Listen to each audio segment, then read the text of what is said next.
हामी टिप्दैछौँ भाउ। हाम्रो 25 गते पूजा छ, त्यो पूजाको लागि हामी पात पनि टिप्न आएको होइन। यहाँ राम्रो राम्रो छ हेर्नु त, यो अगाडि पछाडिको पात यहाँ तान्नु त हो त्यसमा। कस्तो राम्रो कलिलो रहेछ। भर्ला भन्नु आउँदैछ भने सालको पात पूजाको लागि सालको पात पनि टिप्न आएको छौँ। अनि पात टिप्न आउँदा त्यसको साथसाथै हामी घाँस बाख्रा पालेको छ, के गर्नु होइन। गाउँले जीवन हाम्रो यस्तै छ हौ, दाउरा घाँस।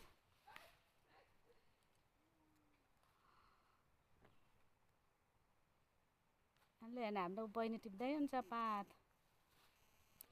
अब भाउजू र के अरे साइली आएपछि उहाँहरूलाई पनि टिप्नु लाउने। उफ के आएको यस्तो मच्छर है क्या। उफ कालो न कालो छ हौ।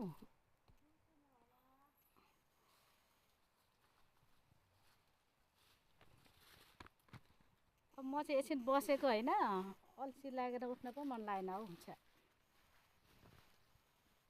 नबसी काम गरिराख्यो भने अल्छी लाग्दैन रहेछ। अनि एकछिन बिसाएको त राम्रो उठेर पात टिप्नु अल्छी लाग्यो। पातको भारी पुगेको छैन भन्दै हुनुहुन्छ गाइस। हाम्रो बहिनीले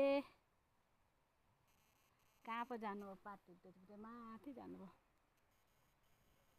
गाह्रो छ हौ।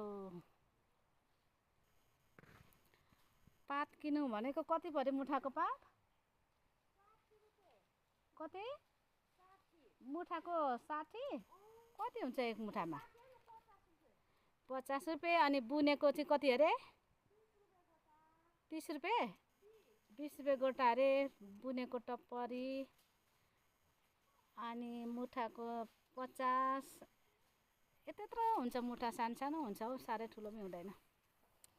त्यो भन्दा त बरु हामी जङ्गल आएपछि टन्न टिपेर लाने भनेर त आयौँ, तर पातै पाउनु गाह्रो रहेछ हौ। पात चाहिँ पाउने, सानो सानो बोटहरू, ठुलो बोटमा त गाह्रो हुन्छ। सबै सखनै सकुवा छ। तर पात त सबै किराले खाएर केले आछी गरेर सबै फोहोर पात छान्दा गाह्रो छ हौ। डरलाग्दो छ। म त यहाँ बहिनीहरूलाई पछ्याएको पछि एक्लै त म कहीँ बस्नै नसकेको डर लागेर बहिनी जता जान्छ त्यतै कुदेको कुदै।